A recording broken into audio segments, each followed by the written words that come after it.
నేను ఒక్క ఒక్క ఒక్క సెకండ్ 1 మినిట్ హోల్డ్ ఆన్. నేను ఈ ఎంక్వైరీ చేస్తున్నప్పుడు ఈ అమ్మాయి గురించి రకరకాల వాళ్ళు నాకు ఫోన్ చేస్తున్నప్పుడు నాకు తెలిసిన ఒక షాకింగ్ విషయం ఏంటంటే, దీనికి నేను ప్రూఫ్ చేయలేను కానీ నాకు చాలా అత్యంత క్లోజ్ సోర్స్గా తెలిసింది. కిరణ్ అనే ఒక వ్యక్తితోటి ఈవిడ సన్నిహితంగా కొన్నాళ్ళు గడిపిన ఈ మణికొండలో ఒక డూప్లెక్స్ విల్లాలో కలిసి ఉండేది. రాజ్ తరుణ్ కన్నా చాలా రోజుల ముందు ఆయన ఒక సినిమాలో హీరోగా కూడా చేశారు ఆ కిరణ్ అనే ఆయన.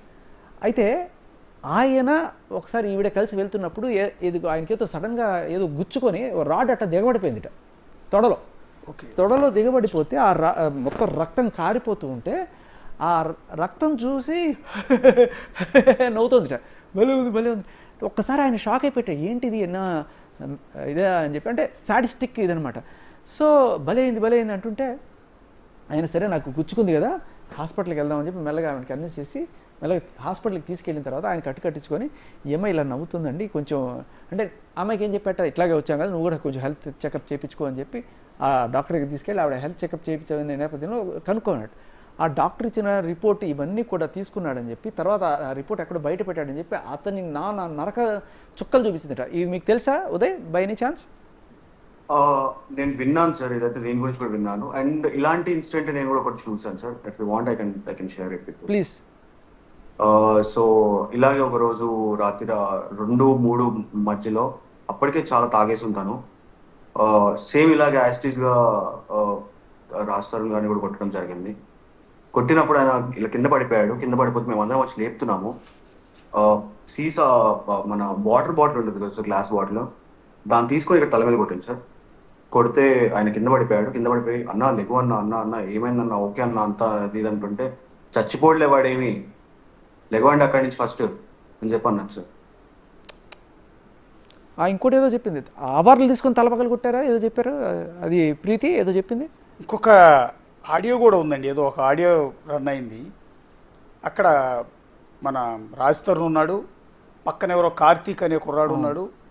ఈవిడ మరి డ్రగ్స్ తీసుకుందా మందు తాగిందో తెలియదు కానీ అక్కడ అరుపులు కేకలు ఆడియో ఒకటి 5 నిమిషాలు 6 నిమిషాల వీడియో ఆడియో ఉంది. ఎప్పుడు అలానే బిహేవ్ ప్రతిరోజు రాత్రి 8 గంటలకు 9 గంటలకి మొదలవుతుందండి వాళ్ళ ఇంట్లో. సార్ ఎప్పుడు అలానే బిహేవ్ చేస్తుంది సార్, గట్టిగా అరవడం. నా దగ్గర కూడా ఒక వీడియో ఉంది సార్, తను ఎలా అరుస్తుందో. నేను యాక్చువల్ గా నా ఫేస్ బయట పడుతుందని చెప్పి నేను ఆ వీడియో ఇప్పటికీ కూడా ఇవ్వట్లేదు మీడియాకి. తను అని బయట సార్, ఇది మేము బయట టస్కా అని ఒక ప్లేస్ కి వెళ్ళాము ఆ రోజు మేము. ఆ రోజు వాష్రూమ్ లో ఇలా అరుస్తుంది సార్ తను. ఓకే, అదే ఇక్కడ ఈ ఆడియోలో కూడా అంటే రాజ్ తరుణ్ ఉన్నాడు, కార్తీక్ ఉన్నాడు.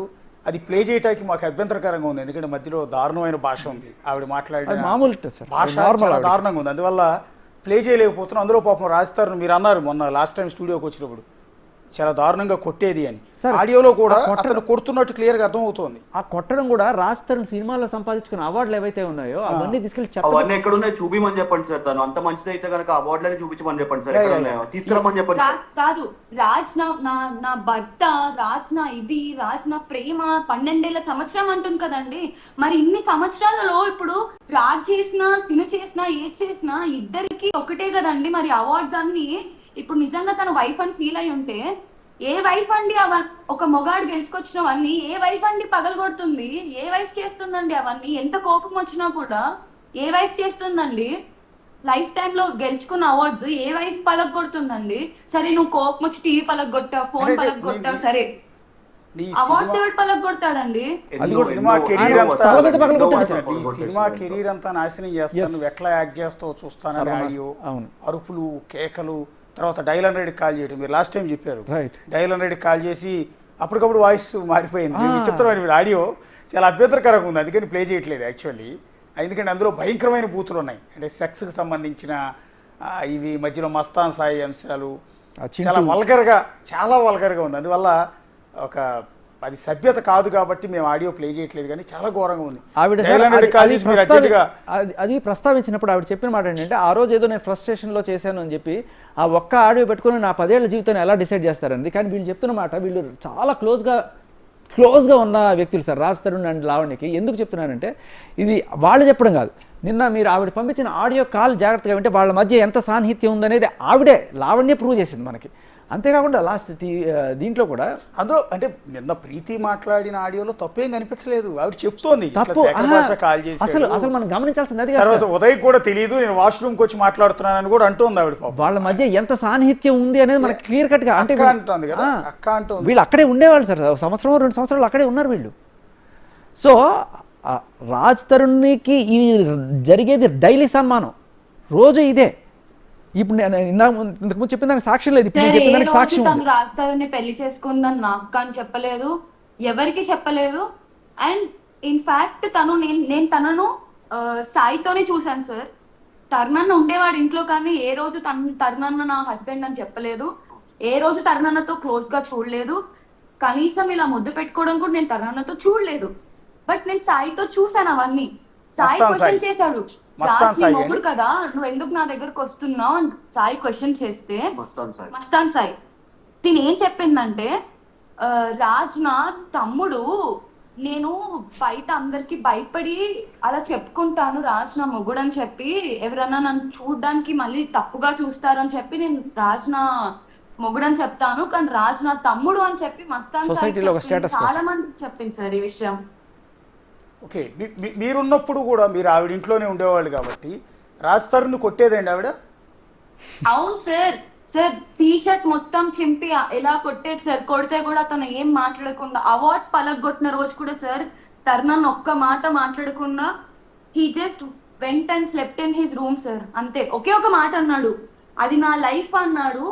అంతే, అది నా లైఫ్ అన్నందుకు నా 12 సంవత్సరాల జీవితం అసలు ఆ రోజు గొడవనే కాలేదు సార్. తినకే మంది ఎక్కువైపోయి గట్టిగా అరుచుకుంటూ మాట్లాడుతుంటే పక్కన వాళ్ళు వింటారు మెల్లిగా మాట్లాడు, పక్కన వాళ్ళు వింటారు మెల్లిగా మాట్లాడు అని ఒక 3-4 సార్లు చెప్పాడు సార్ తరుణన్న.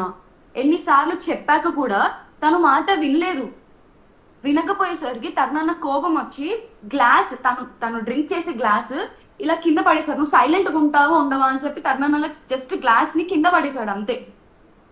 అది పడిపోయింది, కింద పడేయడం కూడా జరగలేదు, పడిపోయింది. అది ఇట్లా చేతిలో సైలెంట్ గా ఉండు అని ఇలా అనేగానే అది కింద పడిపోయింది సార్. కింద పడిపోగానే నా కొడక నువ్వు గ్లాస్ పడేస్తావు అని చెప్పి బూతులు సార్, బూతులు. అక్కడ నేను ఉదయ్ కాకుండా ఇంకొక 4 ఉన్నారు సార్, 4 ఉన్నారు ఇంకొక్కడ. బూతులు విన్నామండి. ఆ బూతులు తెలుగు భాష తెలుగు డిక్షనరీలో కూడా అన్ని బూతులు దొరకవు, ఆ బూతులు అయితే విన్నాం. ఎందుకంటే ఈ ఆడియోలో కూడా మా దగ్గర ఉన్న ఆడియోలో కూడా ఆవిడ అదే రకమైన బూతులు, వాళ్ళ అమ్మని చాలా దారుణంగా అంటే సెక్స్ గురించి మాట్లాడిన ఆడియోలు ఇవన్నీ చాలా వల్గర్గా ఉన్నాయి. సార్ నార్మల్ గా మనుషులు ఒక మనిషిని ట్రిగర్ చేసి మాట్లాడితే కోపంలో ఎన్నైనా మాట్లాడచ్చు సార్, కానీ అది 10, 100, 1000 ఎంత మంది ఉన్నా కానీ ఆవిడ అలాగే మాట్లాడుతుంది సార్. సార్ పని మనిషి పొద్దున్న లేచినప్పుడు పని మనిషి నుంచి స్టార్ట్ అవుతాయి సార్ బూతులు. పని వాళ్ళని అయితే డబ్బులు ఇస్తున్నామని చెప్పి పని వాళ్ళని తిట్టే బూతులు సార్. ఓకే, ఇప్పటికి వాళ్ళ ఇంట్లో ఎంత మంది పని వాళ్ళు మానేశారో మీరే కనుక్కోండి సార్. మీరు డ్రగ్స్కి అడిక్ట్ అయిన తర్వాత ఎంతకాలం పాటు డ్రగ్స్ తీసుకున్నారండి? అంటే నాకు తెలిసి మీరు చిన్న ఏజ్, మీకు 21 ఏళ్ళు కూడా లేవు, ఆ టైంలో బలవంతంగా అడిక్ట్ అయ్యారు. అలా ఎన్ని రోజులు కంటిన్యూ చేశారు? ఒక 10 ఏళ్ల కంటే ఎక్కువ అయిపోయింది సార్. ఎన్నేళ్ళండి? లావణ్య 10 ఏళ్ళ నుంచి చేస్తుంది. లావణ్య 10 ఏళ్ళ నుంచి చేస్తుంది. మీరు ఎంతకాలం తీసుకున్నారండి? సార్ తను నాకు పరిచయం ఇప్పటికి 6th May 2022 నుంచి నాకు పరిచయం సార్. ఓకే, అదే రోజే ఇన్సిడెంట్ కూడా జరిగింది. అప్పటి నుంచి నాకు డిసెంబర్ ఎండింగ్ వరకు కూడా నేను తన ఇంట్లోనే ఉండడం జరిగింది సార్. ఓకే, సో ఈ టైం పీరియడ్ లో మొత్తం నాకు అలవాటు చేపించింది అండ్ నేను ఎడిక్ట్ అయ్యాను. దాని తర్వాత నేను కొద్ది రోజులకి మానేశాను సార్. ఒక 2 months నేను మానేశాను. నా సొంతంగా ఏ రీహాబ్ ఏది లేకుండా నేను నా మీద స్ట్రాంగ్ డిసిషన్ తీసుకొని నేను వద్దు ఇది తప్పు నన్ను ఇలా చేసింది తనని చెప్పి నేను నా సెల్ఫ్ స్టాప్ చేశాను సార్. స్టాప్ చేశాక నాకు విత్డ్రాల్స్ రావడం ఇవి రావడం వల్ల నేను అడిక్ట్ అయిపోయాను కాబట్టి నేను మళ్ళీ తీసుకోవడం జరిగింది. ఓకే, దాని తర్వాత నా హెల్త్ పాడైతుంది అని ఏ రోజు అయితే నాకు అర్థమైందో, నాకు ఇవన్నీ సార్ నాకు ఇవన్నీ అయితే ఎక్కడ దొరకవు కదా సార్, నాకు తన దగ్గరే దొరికాయి, నాకు బయటకు వచ్చాక దొరికేవి కాదు. అండ్ నేను ఎప్పుడు అలా ట్రై కూడా చేయలేదు. సో తిని దగ్గరికి వెళ్ళాలి మళ్ళీ కావాలంటే, నేను తిన దగ్గరికి అయితే ఏ రోజు వెళ్ళడానికి మళ్ళీ ట్రై చేయలేదు. నాకు తెలుసు అది ఒక బ్యాడ్ థింగ్.